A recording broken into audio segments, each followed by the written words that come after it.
Class start करेंगे अभी। हाँ, क्लास स्टार्ट टाइम हो चुका है, अब स्टार्ट कर लेंगे। जी, मैं अनम्यूट कर देता हूँ ओके। सबको, फिर आप अनम्यूट कर लीजिए।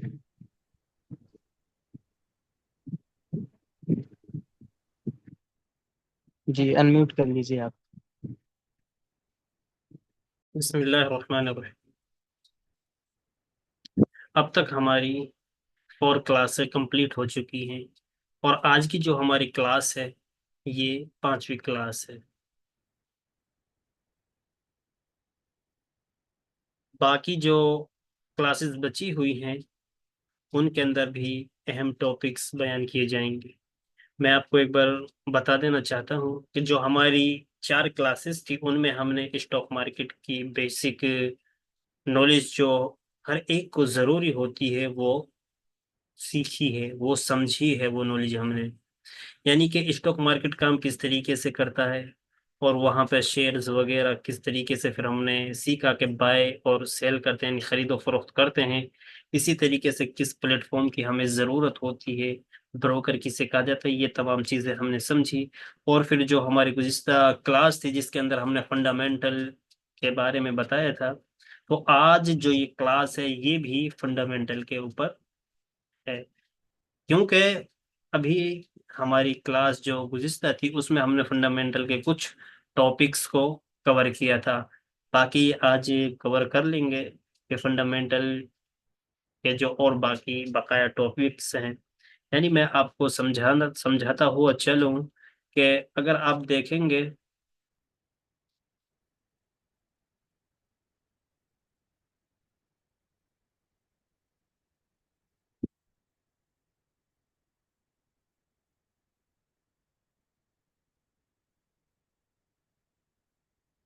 सबसे पहले अगर कोई स्टॉक आपको खरीदना होता है तो सबसे पहले उसको फंडामेंटली एतबार से चेक करना होता है कि आया इस कंपनी का फंडामेंटल स्ट्रांग है या नहीं है। ये चीज हमें क्या होती करनी होती है, चेक करनी होती है, ट्रैक करनी होती है। जब अगर किसी कंपनी का फंडामेंटल अच्छा होता है तो फिर उसमें आगे का प्रोसेस किया जाता है। अगर किसी बंदे ने फंडामेंटल चेक नहीं किया किसी कंपनी का और डायरेक्टली टेक्निकल के बिहाफ पर या फिर किसी और न्यूज़ के बिहाफ पर पैसा अपना वहां पे ऐड कर दिया, तो समझिएगा कि वो पैसा क्या है, खत्म होने वाला है। क्योंकि फंडामेंटल आपको बताता है कि ये कंपनी मजबूत है, ये कंपनी आगे चलकर ग्रो होने वाली है अपने आप को, यानी मुस्तकबिल में इस कंपनी का जो फ्यूचर है वो अच्छा दिख रहा है। तो ये हम फंडामेंटल से ही पता लगा सकते हैं। फंडामेंटल पता करने के लिए चंद बुनियादी चीजें जो कल की क्लास में थी वो हमने आपको बताई। आज की क्लास के अंदर कुछ बुनियादी और बातें हैं, मैं आपको वो बता देना चाहता हूँ। तो चलिए शुरू करते हैं आज की क्लास के खास टॉपिक को।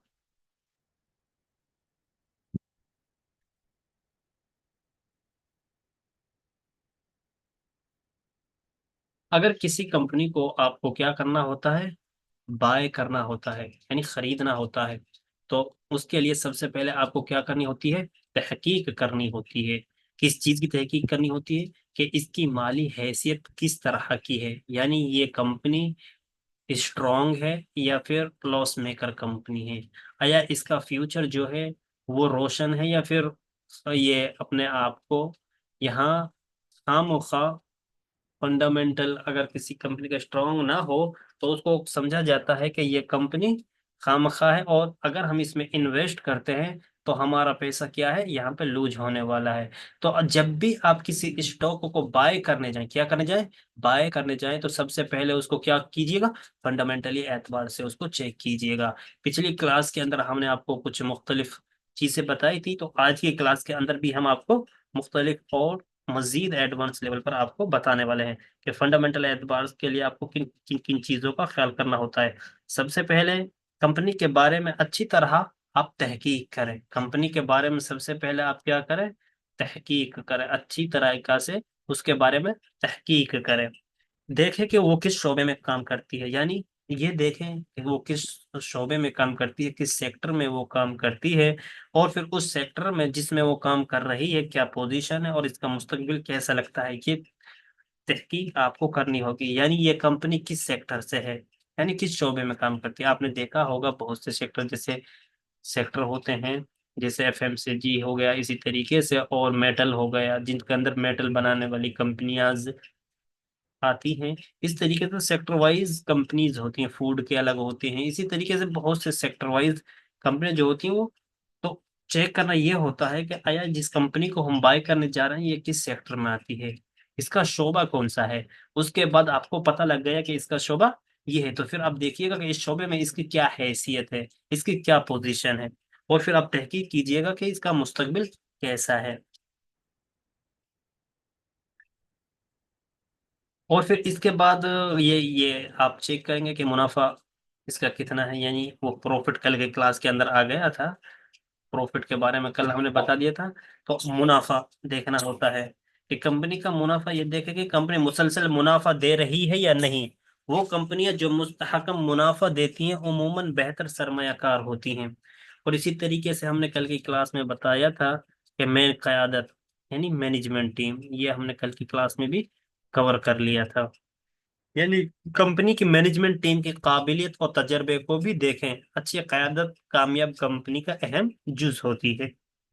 और इसी तरीके से फिर क्या देखना होता है, ये भी हमने कल की क्लास के अंदर कवर कर लिया था, बैलेंस शीट। बैलेंस शीट के बारे में हमने क्या कल की क्लास के अंदर बता दिया था। कंपनी की माली हालत को समझने के लिए बैलेंस शीट का जायजा लें। इसमें असास यानी एसेट, वाजिबात यानी लाइबिलिटीज, और शेयर होल्डर्स की इक्विटीज शामिल होती हैं। इनका हमें मुआवजना करना होता है कि लाइबिलिटी ज्यादा है या फिर एसेट ज्यादा है। तो इस तरीके से हमें बैलेंस शीट को क्या करना होता है, ट्रैक करना होता है। इसी के साथ फिर आमदनी का बयान आ जाता है, यानी इनकम स्टेटमेंट भी हमें क्या करनी होती है, देखनी होती है। क्या इनकम स्टेटमेंट, ये हमें क्या करनी होती है, देखनी होती है। ये दस्तावेज बताती है कि कंपनी कितना पैसा कमा रही है और कितनी लागत आ रही है।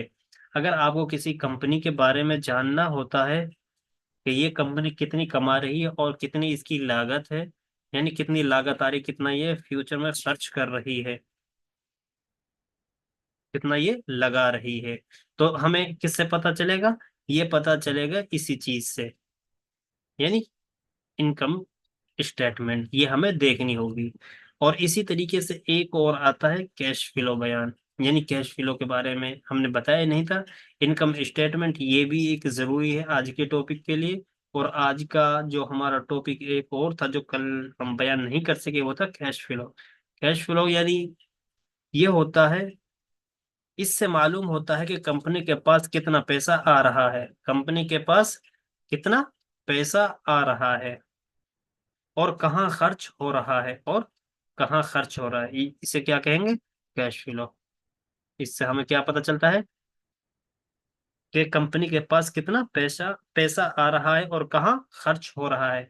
ये जब हम चेक करेंगे तो हमें इससे अंदाजा हो जाएगा कैश फ्लो। और इसी के साथ फिर आती है पी रेशियो, हमने कल बयान कर दिया था, क्या कर दिया था, पी रेशियो हमने बयान कर दिया था, जो प्राइस की क्या बताता है हमें, कि कीमत।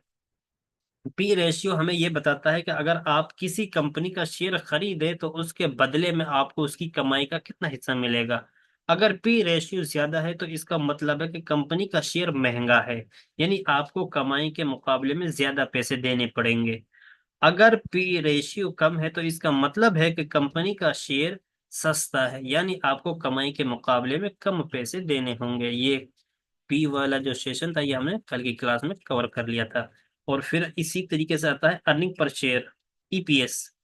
अर्निंग पर शेयर ईपीएस बोला जाता है इसे। ईपीएस हमें ईपीएस हमें क्या बताता है, ईपीएस हमें बताता है, क्या बताता है ईपीएस, ईपीएस हमें बताता है कि कंपनी एक शेयर पर कितना मुनाफा कमाई दे रही है।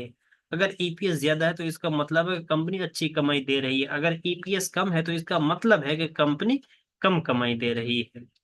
और इसी तरीके से और आसान लफ्जों में आपको बयान करूं इन दोनों को, पी रेशियो बताता है शेयर महंगा है या सस्ता, ईपीएस बताता है कंपनी एक शेयर पर कितना मुनाफा दे रही है।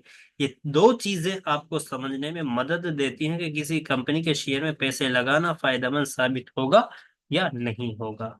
अब ये सारी चीजें आपको क्लियर समझ में आ गई होंगी। और कल आज जो मैंने क्लास की एक नोट्स भेजा था तहरीरी शक्ल में, उससे भी आपने इस्तीफादा किया होगा, तो अच्छे से उसमें चीजें मैंने वजाहत के साथ आपको बयान की थी। और कल की क्लास माशाल्लाह बहुत अच्छी रही, लेकिन किसी टेक्निकल इश्यू के कारण वो वीडियोस हमें नहीं मिल सकी। लेकिन अब आप समझिएगा कि पिछली पिछली क्लास के अंदर भी हमने जो टॉपिक बयान किए थे वो तो किए ही थे, लेकिन जो रह गए थे आज की क्लास के अंदर उन टॉपिक को हमने यहाँ पे बयान किया है। सबसे पहले अगर आपको क्या करना होगा, किसी कंपनी को अगर आप बाय करने जा रहे हैं तो उससे पहले आप क्या करें, तहकीक करेंगे। क्या करेंगे, तहकीक करेंगे। और वो तहकीक किस तरह की होनी चाहिए, पहले आप कंपनी के बारे में देखें। क्या देखें कि आया ये किस सेक्टर में आती है, यानी ये कंपनी किस सेक्टर में आती है, किस सेक्टर यानी किस शोबे में ये काम करती है।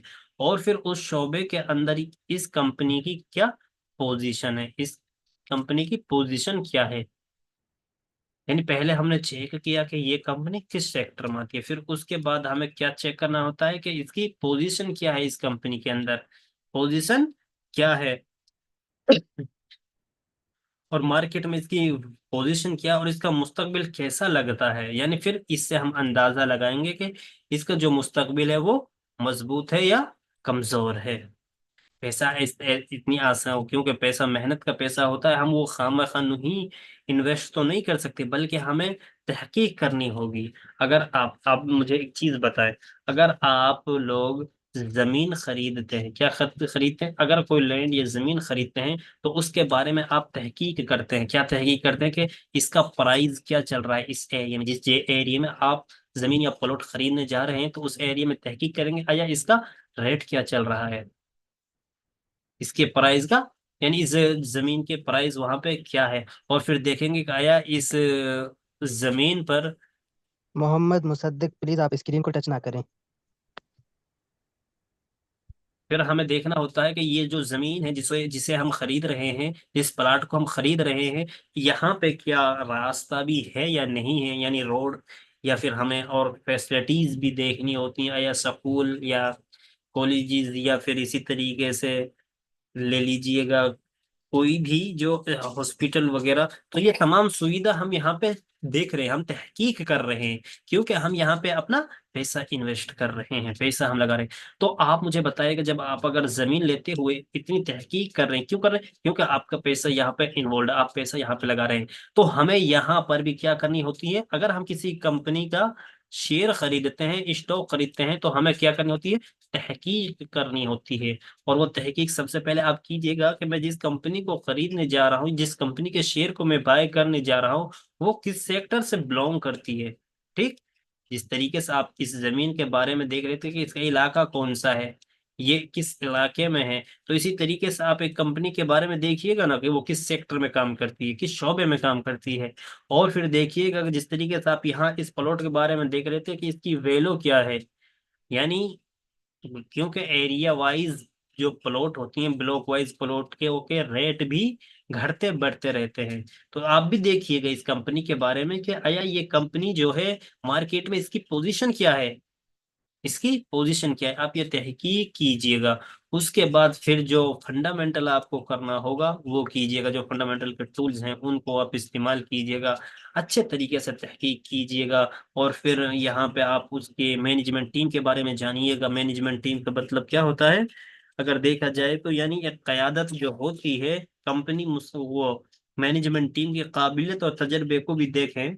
अच्छी क़यादत कामयाब कंपनी का अहम जुज होती है, यानी अच्छी क़यादत जो होती है, अच्छी जो मैनेजमेंट टीम होती है, वो कंपनी को परफॉर्मेंस अच्छा दिलाती है और उसका फ्यूचर एक रोशन यानी रोशन मुस्तकबिल होता है। और वो क्या करते हैं, अपने आप को ग्रोथ करते हैं, ग्रो करते हैं, और फिर उसका जो स्टॉक प्राइस जो आपने बाई किया होता है वो क्या होता है, बढ़ता रहता है। तो इस तरीके से आपको क्या करना होगा, इसके मुस्तकबिल वो इसके उसको मैनेजमेंट टीम को भी देखना होगा। और इसी तरीके से आप इसके प्रॉफिट एंड लॉस को भी चेक कीजिएगा कि आया ये कंपनी जो है, ये कंपनी जो है मुनाफा कमा रही है कि नहीं, ये देखें कि कंपनी मुसलसल मुनाफा दे रही है नहीं दे रही है। वो कंपनी जो मुस्तहकम मुनाफा देती है उमूमन बेहतर सरमायाकार होती हैं। बहुत सी कंपनी ऐसी होती है कि वो 5-5 साल तक अपने शेयर होल्डर को कोई मुनाफा नहीं देती, बल्कि उनका प्राइस कहीं जा ही नहीं रही होता है, बल्कि एक ही जोन में घूम रहा होता है। तो ये भी चेक कीजिएगा कि ये कंपनी अपने शेयर होल्डर्स को कितना मुनाफा दे चुकी है अब तक, यानी अब तक इन्होंने कितना मुनाफा दिया है जो इनके शेयर होल्डर, वो भी आप ट्रैक कीजिएगा। उससे आप पता चलेगा कि हाँ ये वाकई अपने शेयर होल्डर्स को, यानी जो इसको बाय करता है, जो इसके स्टॉक्स को खरीदता है, उसको क्या ये पैसा देती है, वो यानी मुनाफा देती है। और फिर इसी तरीके से प्रॉफिट एंड लॉस को कंपनी की प्रॉफिट इनकम स्टेटमेंट को आप चेक कीजिएगा कि इनकम स्टेटमेंट यहाँ पे ये है, इनकम स्टेटमेंट आप चेक कीजिएगा कि इससे आपको क्या पता चलेगा। इससे आपको पता चलेगा कि कंपनी कितना पैसा कमा रही है और कितना लागत कर रही है, लगा रही है। तो इसी तरीके से हमें इन हर चीज को ट्रैक करना होता है। और आप ट्रैक किस तरीके से कर सकते हैं वो मैं आपको एक बार और यहाँ पे देख लेते हैं, इस वेबसाइट पे शायद कि दिखाता होगा। मैं आपको एक बार वेबसाइट पे, जो यहाँ हम खोल लेते हैं किसको, किसी को खोल लेते, ONGC को खोला, यहाँ पे देखते हैं फिर कंपनी ओवरव्यू। ये देखिए, ये इस साइड यहाँ है, ये फ्यूचर ग्रोथ आप देख देखिए, कंपनी की ओवरव्यूज आप देख सकते हैं। ये इसके बारे में लिखा हुआ है, कंपनी क्या कुछ काम करती है, क्या कुछ कारोबार करती है। तो यहाँ पे आप देख सकते हैं। और फिर आप यहाँ देखते हैं एक रिवॉर्ड्स आप देख सकते हैं, प्राइस टू अर्निंग रेशियो, इस तरीके से आप यहाँ कुछ परसेंटेज वाइज ईयरली आप चेक कर सकते हैं। और फिर आप वैल्यूएशन पर जा सकते हैं, यहाँ पे इन्होंने क्या कर रखा है। अच्छा, ये अभी अंडर रिव्यू है, प्राइस टू अर्निंग रेशियो एडेंट। अच्छा, ये प्राइस टू अर्निंग, अच्छा मिनट रुकिएगा, यहाँ देख लेते हैं। 2021 में इसका प्राइस, अच्छा प्राइस टू अर्निंग रेशियो देखिएगा, ये स्टॉक ये ग्राफ के जरिए समझा रखा है इन लोगों ने। 7% था, देखो ऊपर देखें 24%, और यहाँ देखते हैं तो 129%, यानी ऑयल एंड नेचुरल गैस, यानी 129 प्लस 2x पी रेशियो था इसका दिसंबर 2020 में। तो और अब ये घटकर 7 पर आ गया, और फिलहाल ये कितना चल रहा है, 8.4x पर।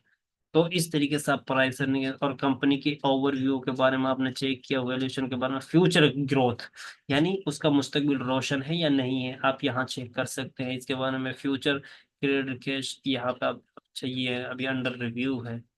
यानी जब ये ग्रीन हो जाते हैं तो समझिएगा कि इस कंपनी के बारे में इन्होंने पूरी तहकीक से, यहाँ पे जो डाटा दिया है वो पूरी तहकीक के साथ अपलोड किया है। तो अभी यहाँ पे कह नहीं सकते इन लोगों ने अपडेट नहीं कर रखा है। बाकी एक और इस वो है, मैं वो आपको दिखा देता हूँ। मैं उसको सर्च करता हूँ, एक वेबसाइट है, उस पर अच्छे से ये डाटा प्रोवाइड करते हैं। 1 मिनट रुकिए, मुझे 1 मिनट दीजिएगा। टाइम कितना हो, 52 हुआ। 1 मिनट, 1 मिनट।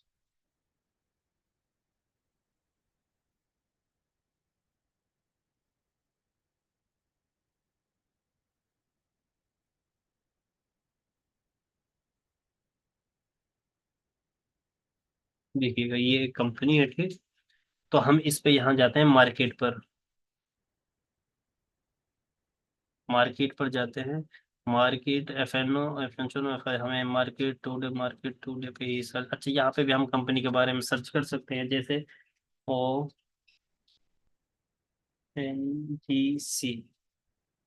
एक ऑयल नेचुरल गैस, ये यहाँ पर आ गई। तो इसके बारे में देखिएगा, इसका जो स्टॉक प्राइस 282 का है, आज ये 10% गिरा था ये स्टॉक। और बाकी आप देख ओवरव्यूज देख सकते हैं, डे ओपन है, हाई डे लो। और ये यानी डे ओपन का मतलब होता है कि आज ये शेयर कितने पे ओपन हुआ था, 292 पे ओपन हुआ था। और हाई कितना लगाया था, 292, उससे ऊपर नहीं गया था यार। और डे लो यानी सबसे नीचे इसका प्राइस 283 तक गया था प्रीवियस के, कल इसकी क्लोजिंग थी 295 पे। बेस्ट बिड यानी इस तरीके से यहाँ पे सबसे अच्छा भी ये वॉल्यूम है इसका, इतने आज यहाँ पे पैसे इन्वॉल्व हुआ था, यानी इतने स्टॉक्स खरीदे और बेचे गए। तो मार्केट कैप इसका इतना है, ये यहाँ पे आप देख सकते हैं। जब मजीद आप जब मजीद ये ऑयल नेचुरल गैस का यहाँ पर वो आ गया। अच्छा यहाँ पर ये देखिए क्या रेशियो है। ईपीएस अभी बताया था ना मैंने ईपीएस के बारे में।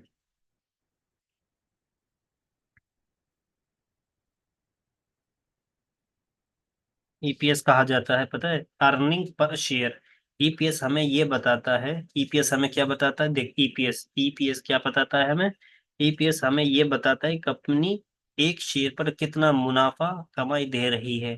अगर ईपीएस ज्यादा है तो इसका मतलब है कि कंपनी अच्छी कमाई कर रही है। अगर ईपीएस कम है तो इसका मतलब है कंपनी कम कमाई कर रही है। ईपीएस का मतलब क्या है हमें यह बताता है कि कंपनी एक शेयर पर कितना मुनाफा कमाई दे रही होती है। अगर ईपीएस ज्यादा है तो इसका मतलब है कंपनी अच्छी कमाई कर रही है। अगर ईपीएस कम है तो इसका मतलब है कंपनी कम कमाई कर रही है। अगर कंपनी कमाई नहीं करेगी तो वो फिर हमें किस तरीके से देगी शेयर होल्डर को किस तरीके से देगी। Earning per share. ईपीएस का मतलब क्या है अर्निंग पर शेयर यानी पर स्टॉक। यानी एक स्टॉक पर कितनी वो अर्निंग यहाँ पे हमें दे रही है कंपनी। तो आप देख सकते हैं। और पी रेशियो आप इसका देख सकते हैं यहाँ पे पी रेशियो का मतलब क्या होता है price to earning ratio. Price to earning ratio इसका मतलब क्या होता है हमें ये बताता है अगर आप किसी कंपनी का शेयर खरीदे तो उसके बदले में आपको उसकी कमाई का कितना हिस्सा मिलेगा। अगर पी रेशियो ज्यादा है तो इसका मतलब है कंपनी का शेयर महंगा है यानी आपको कमाई के मुकाबले में ज्यादा पैसे देने पड़ेंगे। अगर पी रेशियो कम है तो इसका मतलब है कि कंपनी का शेयर सस्ता है यानी आपको कमाई के मुकाबले में कम पैसे देने होंगे।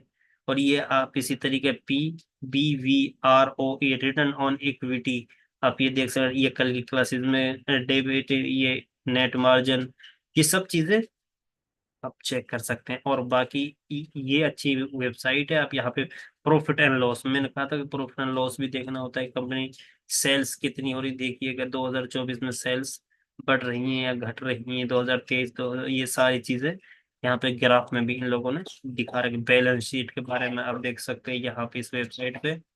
ये काफी अच्छी वेबसाइट है। शेयर कैपिटल कितना है इस तरीके से रिसीव्ड ये देख सकते हैं। और ये क्या other liabilities total liability fixed asset investment not working capital other asset total asset आप यहाँ पे ये सब चीजें एक बार देख सकते हैं। ये कैश फ्लो के बारे में मैंने आपको बताया था कि कैश फ्लो किसे कहा जाता है। कैश फ्लो का ये है इससे मालूम होता है कि कंपनी के पास कितना पैसा आ रहा है और कहाँ खर्च हो रहा है।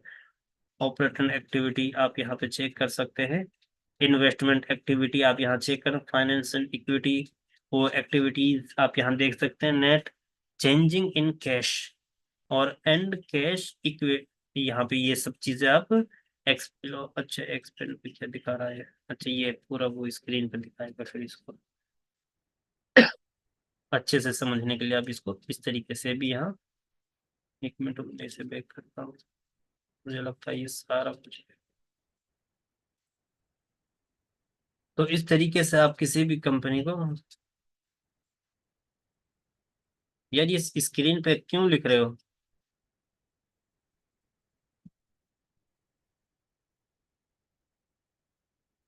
अच्छा ये आपने देख लिया यहाँ पे। तो कैश फ्लो आ गया इसी तरीके से पर कंप्यूटर ये सारी चीजें यहाँ पे शो हो रही हैं। आप तो खुद से कुछ ये म्यूचुअल फंड फंड होल्डिंग है इसकी यानी म्यूचुअल फंड ने कितनी इसमें अपनी होल्डिंग उठा रखी है। कोटक इक्विटी एग्रीगेट फंड है यानी किन किन म्यूचुअल फंड्स ने इसमें ये स्टॉक उठा रखा है यानी किस किन किन किन म्यूचुअल फंड हाउस ने यहाँ पे इस स्टॉक को बाय कर रखा है। और आप देख सकते वीकली ईयरली और तो कुछ इसमें EPS P ratio book value R O return debit equity ये सब चीजें वही आ रही है। तो ये आप सब अच्छे से देख लीजिएगा। तो इस वेबसाइट पर आप देख सकते हैं ये वेबसाइट है। ठीक इसका लिंक मैं ग्रुप में आपको डाल दूंगा आप वहाँ इसको चेक कर सकते हैं। तो आज की जो क्लास थी बस वो इसी खास टॉपिक पर थी क्योंकि कल की क्लास के अंदर फंडामेंटल के ताल्लुक से कुछ बातें रह गई थी। तो आज की क्लास के अंदर हमने उन बातों को क्या कर लिया है कवर कर लिया है। कवर किया उसमें कैसे जब पहले तो आप कंपनी के बारे में तहकीक कर लीजिएगा कि कंपनी किस सेक्टर में है और फिर इसकी मार्केट में पोजीशन क्या है ये चीज़ सबसे पहले आप चेक कीजिएगा। उसके बाद आपको इनकम स्टेटमेंट को देखना होगा, और यहाँ पे से फिर आपको कैश फ्लो भी देखना होगा, और इसके बाद आप ईपीएस भी चेक कर सकते हैं। ये सिर्फ आसान अल्फाज में आपको चंद बातें थी जो बतानी थी आज की क्लास में। और जो कल की क्लास थी उसके अंदर मैंने जो आपको बताया था वो मैंने तहरीरी शक्ल में आपको व्हाट्सएप पर जो ग्रुप है अपना स्टूडेंट्स का, उसमें वो तमाम चीजें डाल दी थी। अब लेकिन आपको करना क्या है कि आप एक नोटबुक बनाइएगा और उसको अपने से पहले तो वो नोटबुक बनाइए जो मैंने तहरीर उसको आप उतारिएगा। फिर उसके बाद उसमें आप खुद तहकीक कीजिएगा, जो बातें समझ में नहीं आ रही हैं उसी नोटबुक पर आप उसी कॉपी पर उसको लिखिएगा। फिर गूगल पे जाकर सर्च कीजिएगा, या फिर आप मुझसे भी सवाल कर सकते हैं कि सर ये चीज़ मेरी समझ में नहीं आ रही है, तो इसको किस तरीके से हल किया जाए। तो आप यानी आप इसमें दिलचस्पी बढ़ाएं और इसको अच्छे से इसको सीखें, और फिर आप इसमें अपना एक इनकम सोर्स आप इसको आसानी बना सकते हैं। अब आपको ज्यादा कुछ परेशानी नहीं होगी, क्योंकि आपको बस कंपनी के बारे में तहकीक करना है और इन चीजों के बारे में आपको जानना है। आपको पता लग जाएगा कि हाँ ये कंपनी एक स्ट्रॉन्ग कंपनी है। हाँ, अब इसमें हम एंट्री बना सकते हैं। अब एंट्री बनाने के लिए आपको क्या चाहिए होता है, अब आपने फंडामेंटल चेक कर लिया किसी कंपनी का, ठीक। अब इसके बाद अब डायरेक्टली आप पैसा इसमें नहीं लगा सकते। अब इसके बाद आता है टेक्निकल एनालिसिस। ये तो थी फंडामेंटल एनालिसिस, ये अब आएगी इसके बाद टेक्निकल एनालिसिस। टेक्निकल एनालिसिस करने के बाद, टेक्निकल तज्जिया करने के बाद हमें एंट्री करनी होती है। ये आने वाली क्लास के अंदर आपको समझाया जाएगा कि एक चार्ट को देखकर, यानी ग्राफ जब बनता है प्राइस का, तो इस ग्राफ को देखकर हमें किस तरीके से एंट्री करनी होती है, वो सारी चीजें किस में आएंगी, टेक्निकल में। तो टेक्निकल हम अगली क्लास से शुरू करेंगे। तो ये दो क्लासें थी जो ये तो थी फंडामेंटल पर। बाकी आने वाली क्लासेस टेक्निकल एनालिसिस पे होंगी, कुछ साइकोलॉजी पर होंगी।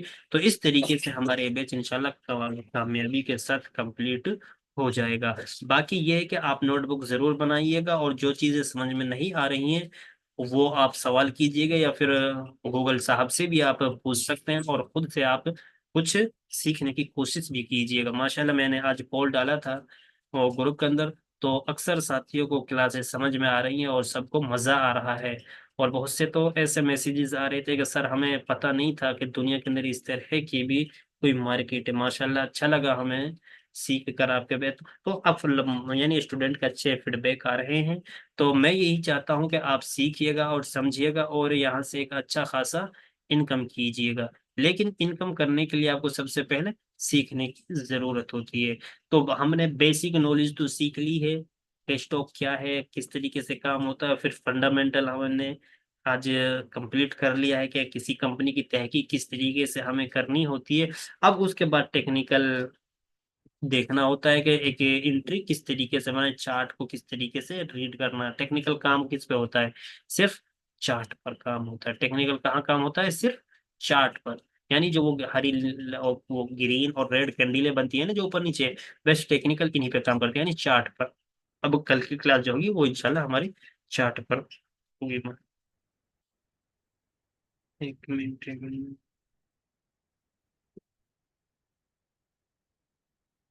टाइम कितना हो, अच्छा। तो हमारी जो आज की जो हमारी आज की क्लास थी वो फंडामेंटल पर थी, लेकिन फंडामेंटल का जो टॉपिक था वो कंप्लीट हो चुका है। अब आने वाली क्लासेस हमारे टेक्निकल एनालिसिस पे होंगी। अगर अब आप हजरात में से किसी का क्वेश्चन है तो वो ले लीजिएगा। बाकी तो टॉपिक कंप्लीट हो चुका है। एमडी फैजुल्ला बहुत बीच में सवाल करना चाह रहे थे।